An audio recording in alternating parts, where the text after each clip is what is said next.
Hello के छ guys अहिले चाहिँ हामी बसन्तपुर जानला हम मम्मी बिरुवालाई भेट्नलाई एक कप चिया खाएर त्यसपछि फर्किनु पर्छ। अब चाहिँ निस्किदिउँ यहाँबाट। यसले कतिको इफेक्ट पार्छ अनि पार्दैन भन्ने कुरा हो।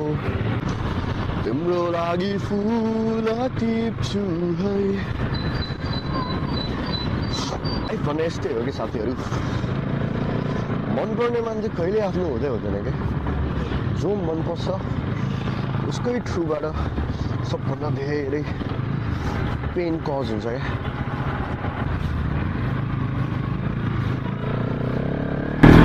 त्यो राम्रो क्वालिटीको साउन्ड त छैन तर पनि अब काम चलाउ छ। 3500 काम चलाउ इज भेरी ब्याड। 3500 रुपियाँमा काम चलाउ साउन्ड आउनु भनेको भेरी ब्याड। अब पुरा छोप्या छु क्या होइन, केही पनि आवाज नजाओस् भनेर।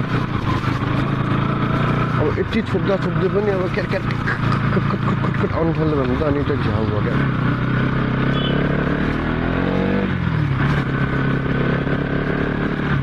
क्वालिटी रेकर्डिङ भएन भन्नु क्या।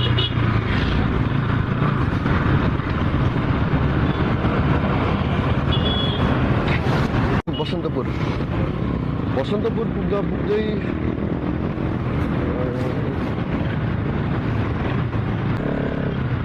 गयो त। बसन्तपुर पुग्दा पुग्दै अब यो माइकको टेस्टिङ पनि हुन्छ। अब F11 को साथ अब त्यो चाहिँ खासै राम्रो आएन क्या मलाई। माइक कस्तो कर्र आइरहेको थियो रेकर्डिङ्सहरू गर्दाखेरि, आवाज ब्रेक भएर आइरहेको थियो क्या।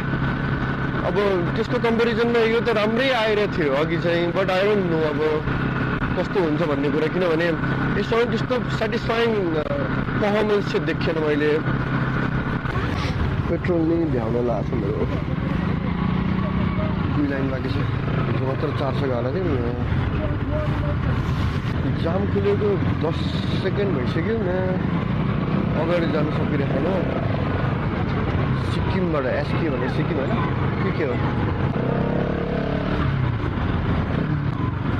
यस्तो जान दिएन भाइ। 14 सेकेन्ड एउटा होल जाममा निस्किनु सकेन मैले। साला उसो रोक्न नपाउनु पर्ने हो क्या जामको अगाडि नै। यहाँ जाम भए अगाडि नै मैं साला गाडी रोक्न दिइरह। अनि के जामबाट निस्केको मान्छेहरू त कसरी जाने त अगाडि? लास्ट आइगयो त होइन। यो ठाउँमा गल्दैकी जाम हुन थाल्यो यार। उताबाट जानुपर्ने रहेछ। मेन रोड यतिको जाम छ, सबवे रोड झन् कतिको जाम होला।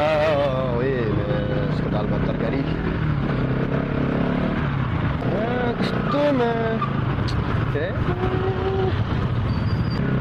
पेट्रोल छैन क्या अरू भन्दा नि। बाइक भ्लगमा बाइकै अगाडि भने त घाउ भएन। बाइक भ्लगमा बाइक पनि अगाउनु पर्छ।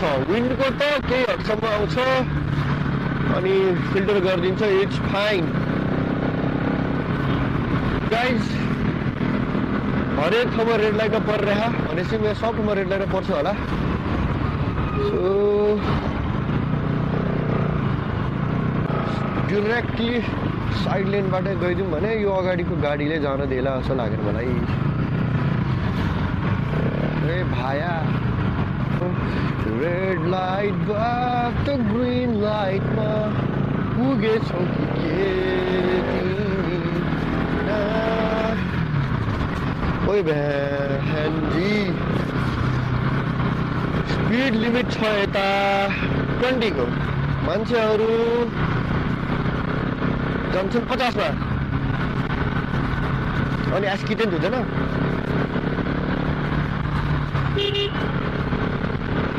मेन भनेको यो माइती घरको एउटा जाम हो। यहाँबाट गएपछि चाहिँ न्यु रोडको ल्याम घुमाएर पुग्दिनु हो नि त। 12, 10, 9, 8, 7, 6, 5 चार दिन हो फस्यो पछाडिकोहरू फस्यो रोक्यो त्यो बाइक त म रोकेर भन्ने चलाएर सकिहाल्दैन हौ जामको एउटा रुल हुन्छ पहिलो ट्राफिक लाइटमा पऱ्यो भने 98% you have the chance to be there in another traffic लाइटमा तर निस्किया के फाइदा भयो त यार त्यो मान्छेलाई म यहीँ भेट्छु अब त्यसरी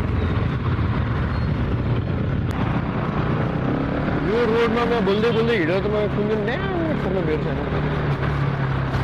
फेरि निस्किनु भइसक्यो क्या मुला चोर समय यो कुन चाहिँले नमस्ते नमस्ते गरेर चिट काट्यो जस्तै छ दाइको नमस्ते गरेर चाहिँ के गर्नु अब चिट काटेपछि बेइज्जती मात्रै हो नमान्छ तिनीहरूले मैले नै चिट गरेको थिएँ हौ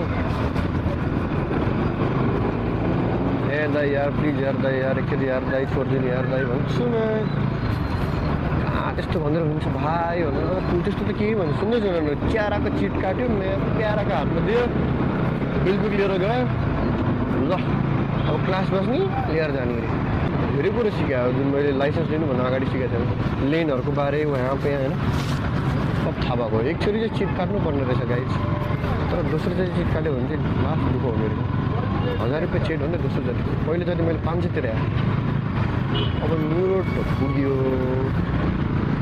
अब हाम्रा दोस्त कहाँ आयो भन्ने कुरा हो नि त हेरेर भाइ हेरेर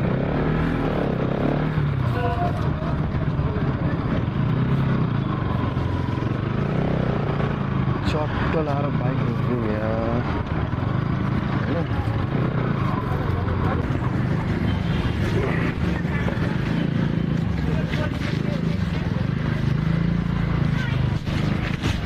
ल ठिक छ यति भएपछि अब मन्दिर भाइलाई कल हान्नु